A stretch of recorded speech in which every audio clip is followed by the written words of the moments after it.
কিভাবে আঁকড়ে ধরে রাখতে হয় সে বিশেষ কৌশল হয়তো আমার জানা নেই। আমি শিখিনি কিভাবে জোর করে কাউকে আটকে রাখতে হয় কিংবা মায়ার বাঁধনে কাউকে বন্দি করতে হয়। কিন্তু এই জীবনে আমার হাত থেকে যা কিছু হারিয়ে গেছে, বিশ্বাস করো, তার প্রতিটা জিনিসই আমার সাধ্যের চেয়েও বেশি যত্ন করে আগলে রেখেছিলাম।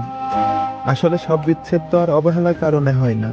কিছু বিচ্ছেদ ঘটে অতিরিক্ত মায়ার কারণে, অতিরিক্ত ভালোবাসার ভার সইতে না পেরে। হয়তো আমার আগলে রাখার ধরনটা খুব বেশি সেকেলে ছিল, কিংবা আমার মায়াটা একটু বেশিই ছিল, যা আধুনিকতার ভিড়ে হার মেনেছে। আজও যখন পিছনে ফিরে তাকাই, দেখে হাত দুটো শূন্য, কিন্তু আমার হৃদয়ের এক গহীন কোণে সেই হারিয়ে ফেলা মানুষগুলো আর ধুলো পড়া স্মৃতিগুলো আজও ঠিক আগের মতোই সতেজ আজ যত্ন করে সাজানো আছে। আমি হারতে রাজি, কিন্তু আমার ভালোবাসা আর যত্ন কখনো কমতে ছিল না।